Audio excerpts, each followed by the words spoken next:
الحمد لله الذي أنزل القرآن وأمرنا بترتيله وتجويده حيث قال ورتل القرآن ترتيلا وجعل ذلك من أعظم عبادته والصلاة والسلام على سيدنا ومولانا محمد صلى الله عليه وسلم الذي قال خيركم من تعلم القرآن وعلمه فطوبى لمن يشتغل بالقرآن تعلما وتعليما وعلى آله وأصحابه الذين حملوه فجودوه تجويدا. وقال رسول الله صلى الله عليه وسلم ليس منا من لم يتغنى بالقرآن. وقال عليه الصلاة والسلام زينوا القرآن بأصواتكم أو كما قال عليه الصلاة والسلام. محترم سامعين وناظرين، زمانگ دا تجوید کلاسونه شروع دی او د تجوید کلاسونو کې مونږه تختی نمبر 1 کې مفردات وي او دا غینه پس تختی نمبر 2 شروع کړله. په تختی نمبر 2 کې بیا درې سبق او تختی نمبر 1 کې چې کوم مفردات دي هغه مفردات مونږه په 17 مخارجو کې وي، یعنی حروف تهاجیم 17 مخارجو کې پوره وي. دا غینه پس بیا تختی نمبر 2 شروع کړه. په تختی نمبر 2 کې بیا دغه مخارج وي، خو د مخارجو په ترتیب سره مو وي. تختی نمبر 2 کې د مفرداتو په ترتیب سره ویلو او د حروف تهجی په ترتیب سره مخارج ویلو او تختی نمبر 2 کې د مخارجو په ترتیب سره وي چې 17 مخارج دي او د اول مخرج کم حروف ادا کیږي، دویم مخرج نه کم ادا کیږي، دریم نه کم ادا کیږي، په هغه ترتیب سره مو وي. دا غینه پس په تختی نمبر 2 کې سبق نمبر 2 مو وي ډک حروف، یعنی پر حروف چې کم ادا کیږي. هغه نه پس بیا تختی نمبر 2 کې سبق نمبر 3 وي یو شان आवाज والا حروف، یعنی خلک یو شان ادا کوي لیکن आवाजونه یو شان نه دي، د چا باریک وي د چا پوروي او دغه د مخارج یو شانتی وي لیکن आवाजونه بدل وي، سپکه باریک وي، سپکه پوروي، سپکه نرم وي، سپکه سخت وي، سپکه سیټي والا، سپکه نرم حروف وغیرہ وغیرہ. ٹھیک شو؟ دینا پس ان شاء الله نن زمونږه تختی نمبر 3 بوایو. تختی نمبر 3 ٹھیک شو؟ تختی نمبر 3 کې به مونږه نن مختلف شکلونو والا سبقونه وایو چې الف یو شکل کې یو شانتی وي، بل شکل کې بل شانتی وي، بل شکل کې بل شانتی وي. لکه ابتدا کې چې الف راځي د یو لفظ په ابتدا کې چې الف راځي هغه یو شانتی وي، بیا د لفظ په مینس کې چې الف راځي هغه بل شانتی وي، د لفظ اخره کې چې کوم الف راځي هغه بل شانتی وي. نو هغه مختلف شکلونه وي لیکن حرف یو وي، ټکی یو وي، شکلونه بدلیږي را بدلیږي، ټکی یو وي، شکلونه بدلیږي را بدلیږي، کله یو شکل کې وي کله بل شکل کې وي. ٹھیک شو؟ مختلف شکلونه والا او اول چې کوم ځان لئی، اول الف بزان لئی، بیا بم ځان لئی، بیا بم ځان لئی، بیا بم مرکب شوی وي، یعنی بل سره به ملو شوی. دوا لفظونه دي، دوا حروف دي، یو الف ته یو با ده، نو دا چې بیل ځان لئی نو دته مفرد وي، او چې کله دا دواړه یو ځای شي یو بل سره ولګي نو هغې نه مرکب جوړ شي. دوا یا زیات حروف، دوا یا زیات ټکي چې یو ځای شي هغې نه مرکب جوړ شي. ٹھیک شو؟ نو هغه به ان شاء الله نن وایو، د قاعدې ته به ګوره ان شاء الله، د قاعدې نه به وایو او زه به تاسو ته مختلف شکلونه د دې ښیم او دا مفردات به هم درته ښیم، مرکبات به هم درته وایم. مفرد څه ته وایي چې یو ټکی ځان لئی، مرکب څه ته وایي چې همدغه ځان له ټکی بل چا سره ولګي یو ځای شي هغې ته مرکب وایي. ٹھیک شو؟ دې قاعدې ته ګوره ان شاء الله. په دې قاعده کې به زه تاسو ته نن سبق ښیم او د هغې به مخرج هم کوشش کوم چې مخرج درته ښیم، هغې سره به هم دا مخارج ښه ټیټ یاد شي او بیا درله کوشش به کومه چې دغه درته په بیل شکلونو کې مو ښیم. نو ګوره ان شاء الله زه دا ځان ته رانږدې کوم چې تاسو ته ښکاري. ګورئ دې ته، ګورئ دا تختی نمبر 2، تختی نمبر 3 دا تختی نمبر 3 دا مختلف اشکال یعنی مطلب دا چې مختلف شکلونو والا حروف دا عمدقه حروف دغه ټکي دي خو شکلونه دلته بدلیږي را بدلیږي ها نو ګورئ دا د الف یو شکل دی دلته کې بل شکل دی دلته کې بل شکل دی ټیک شو دی خو بیا بل شکل کې دی نو دا شکلونه د الف بدلیږي را بدلیږي لیکن دلته چې ځان له یو ټکی دا دی یو دا الف یو ځکه ځان لري دلته ځان لري دلته ځان لري دا الف ته دا الف ته دا الف ته ٹھیک شو لیکن دا الف تو ګوره د بیل شکل دی د دوانو بیل یو شانتی دي خادل ته کې بیا د لام سره چې کوم الف لګیدل نو دی ځان له الف ته دغه وای دا مفرد وای مفرد ځان له یعنی واحد ځان لې دا ټکی ځان لې او دا الف اوس دلته د لام سره لګیدل نو دا دو شو نو دا اوس دته مرکب وای دا ځان لې چې دته مفرد وای او چې بل سره ولګي دا ټکی نو دته مرکب وای نو دا لام سره لګیدل الف نو دا مرکب دی دا مرکب دی دا مرکب دی نو ان شاء الله موږ به ورسره د دې دغه مزه کو دا چې کوم هغه مخارج موږ ویلي دي کوشش وکړو چې هغه مخارج ورسره وایو ښه نو ګورئ الف ما تاسو ته ویلو چې دا د خولې د خالي سې نه ادا کېږي خوله کې چې کوم خالي سه د هغې نه ادا کېږي نو دا به وایو الف الف الف الف الف الف د خولې خالي سې نه ادا کېږي الف الف الف دلته اوس بیا لام سره لګېدلی لام الف لام الف با الف الف الف الف لام الف لام الف با الف لام الف لام الف با الف لام الف لام الف با الف ها اوس ګورئ با د دوانو شونډو نرمو ایسې چې ولګي د ښکته او بره شونډې دا نرمې ایسې دا نرمې نه دا لمدې ایسې چې یو ځای شي نو هغې نه با ادا کېږي د دوه ښکته بره شونډو لمدې ایسې چې یو ځای شي هغې نه با ادا کېږي نو ګورئ نو با د با اوس دغه دی د با پریکټس دی نو با یو شکل بل شکل درې شکلو کې بدل لا اخره کې چې با راشي نو داسې پوره شکل د یو لفظ په اخره کې چې با راشي نو هغه به پوره داسې وي د لفظ په شروع کې چې راشي داسې وي چې د لفظ په منځ کې راشي نو داسې شکل به وي ښه اوس ګورئ ورته با ټیک شوه با مخکې اوس بل سره لګېدلی نو دا دویم شکل وګوره د با د شروع نه چې کوم دویم شکل دی اول نمبر نه 2 نمبر او د لام سره چې کوم با لګېدلی دی د دوانو یو شکل دی ټیک شوه نو ګورئ با لام او دلته کې نون با لام کې وګوره دا با چې ده نو هغې دا دریم نمبر با چې ده د دې په شانتي شکل دی نو ګورئ دا به وایو با لام نون با لام قاف لام با قاف لام با با با لام نون با لام قاف لام با مخکې اوس ګورئ تا د ژبې سر د مخامخ دوو غاښونو جړلو سره ورو سره چې ولګي هغې نه تا ادا کېږي نو تا یو شکل دا دی یو دا دی نو درې واړه شکلونه بدل دي نو اوس ګورو چې دا څنګه به وایو ها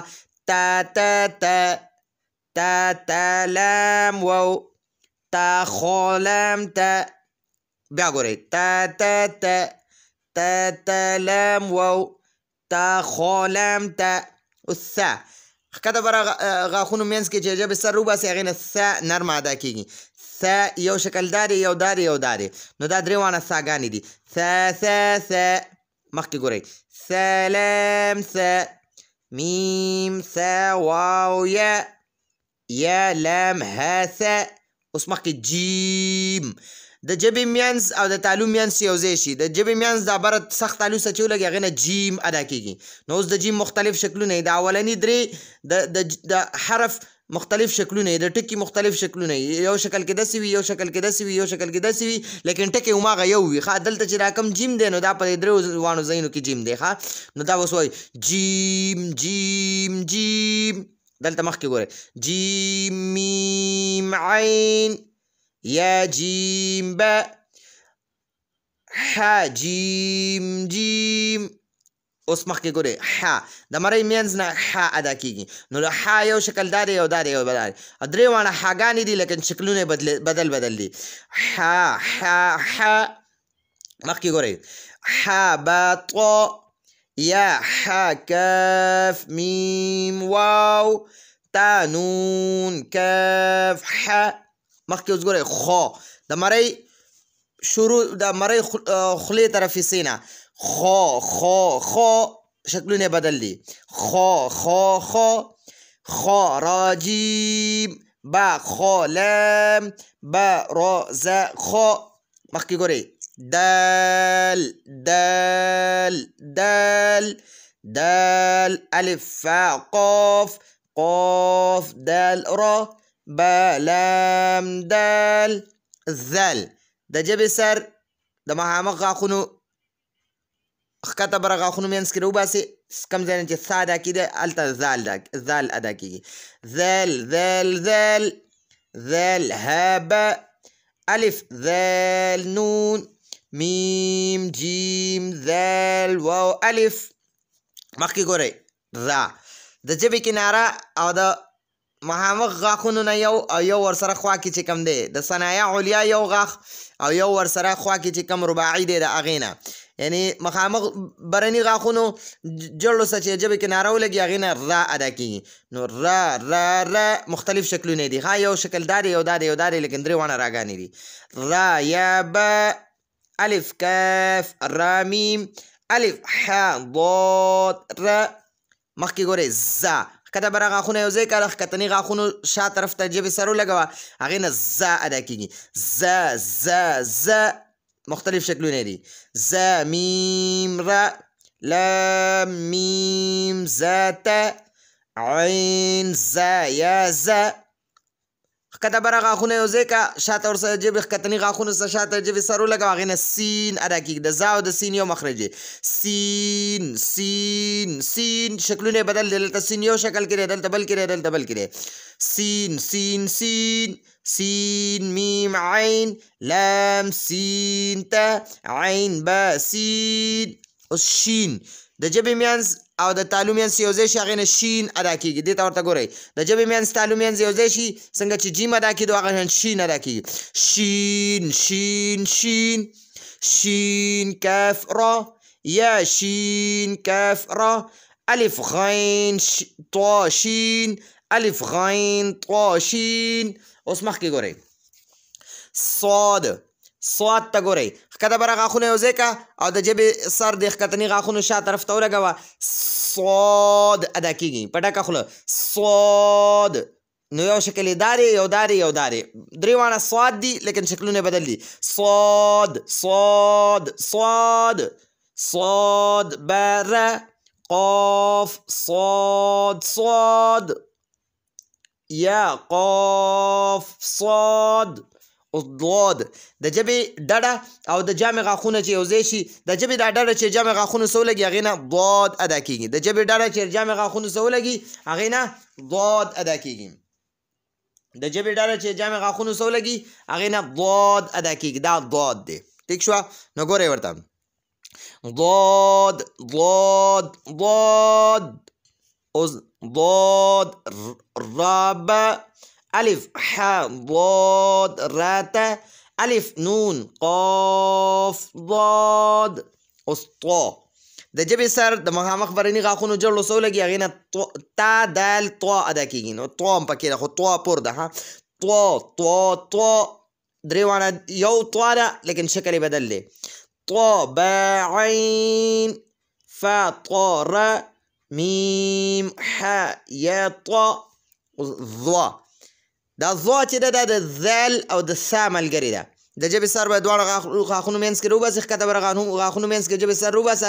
ضا ادا کېږي لیکن پور به ادا کېږي ښه په ډکه خوله ضا ضا ضا ضا ها را یا ضا لام میم الف غین لام ضا عین اوس ګورئ عین د ژبې منځ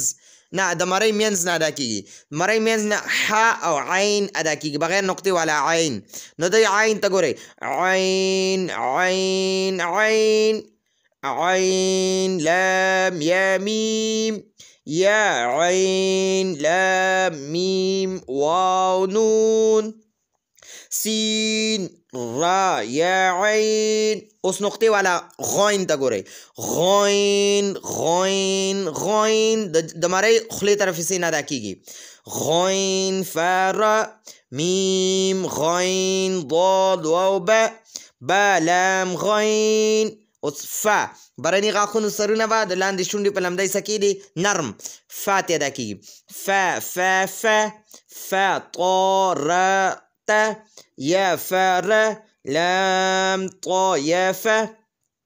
قاف د ژبې جړه او د تالو نرمه حصه چې کوم هغه غوښې ټوکړه را ځوړنده هغې ته تالو نرمه حصه وایي هغه چې د ژبې جړه چې هغه تالو نرمې حصې ولګي هغې نه قاف ادا کېږي قاف قاف قاف قاف را حمزه اوس ګورئ دا اکثر خلک غلط وایي دا وایي حمزه الف یا الف به شکل حمزه خلک وایي لیکن دا غلطه ده ځکه چې قرآن پاک کې مونږ د ښکته الف ورسره نه وایو دا بره حمزه صرف وایو نو دا حمزه ادا کېږي نو دا حمزه چې دی صرف دا حمزه به وایو دا الف حمزه به شکل الف به دا نه وایو یا چې دی حمزه الف به نه وایو دا غلطه ده ها نو موږ صرف په قرآن پاک کې د دې حمزه دغه ادا کوو مخرج ادا کوو دا الف ورسره ډول مونږ وایو نه ټیک شوه نو ګورئ دا به وایو قاف را حمزه یا قاف تا لام واو الف عین لام قاف اوس کاف ته ګورئ د دې تالو دوه حصې دي یو ته نرمه حصه وایي هغه چې غوښه ټوکړه را ځوړنده هغې ته نرمه حصه وایي هغې نه چې لږ دې خوا د هغې نه دې خوا چې څومره دی د غاښونو پورې دی مخامخ غاښونو پورې دا بره حصه نو دا ټوله سخته حصه ده ټیک شوه نو د ژبې جړله چې د هغه غوښې نرمې حصې څه ولګي هغې نه قاف ادا کېږي او چې د هغه نرمې حصې نه د ژبې جړله لږه د خولې طرف ته ولګي نو هغې نه کاف ادا کېږي نو کاف کاف کاف كاف را يا ميم يا كاف تا ميم ميم لام كاف اوس لام ته ګورئ لام چې دی د ژبې کناره چې د برني څلور غاښونو جړلو څه ولګي هغې نه لام ادا کېږي لام لام لام لام ها با یا لام ها ث قاف لام میم د دواړو شونډو اوچو حصو نه ادا کېږي میم میم مخکې اوس ګورئ میم لام کاف عین میم لام نون عین میم سین لام میم اوس ګورئ د ژبې کناره چې دریو غاښونو برني دریو غاښونو جړلو څه ولګي نون ادا کېږي نون نون نون مختلف شکلونه دي نون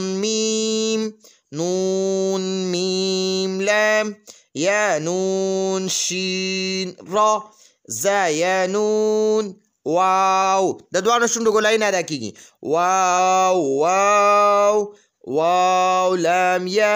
نون واو فا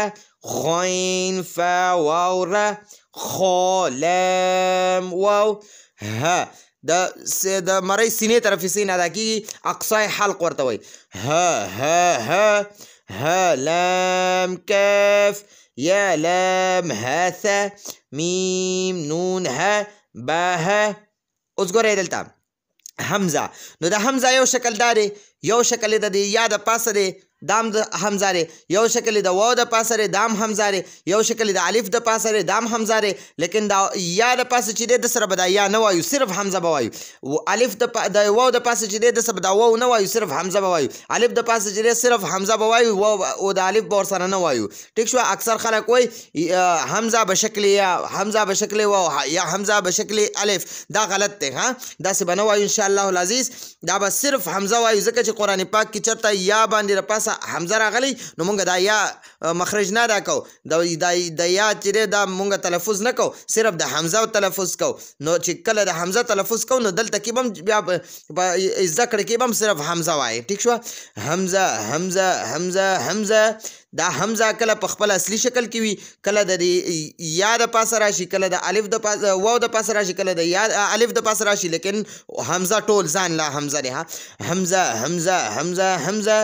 حمزه میم را سین حمزه لام حمزه قاف را سین واو حمزه اوس یا د ها او د حمزه یو مخرج دی د مرۍ سینې طرفې سین ادا کېږي یا د ژبې میانس د تالو سره چې ولګي نو هغې نه یا شین او جیم ادا کېږي نو دا دی ها یا یا یا یو شکل یې دا دی ګول یو شکل ته دا لاندې دوه نقطې دي ټیک شوه نو دا ټول یاګانې دي نو همدا یو یا ده لیکن درې شکلو کې ده یا یا یا یا سین عین یا خو یا را سین عین یا دلته هغه ماشومانو کټ کړی دی لیکن عمده سین عین یا دی. ټیک شو. نو دا زمونږ د نن ورځې سبقو دا اظهار القرآن قاعده ده. دا خپلو بچو له راوړئ، په خپله ځان له راوړئ او زمونږ یو درس اورئ او هغې نه استفاده حاصلوئ او چې کله م خوښېږي دا سبق هم خوښ شي ټول سبق اورئ او چې سبق هم مکمل خوښ شي نو بیا دا چینل سبسکرایب کوئ او مخکې ملګرو سره هم شیر کوئ او لایک کول مه هېروئ.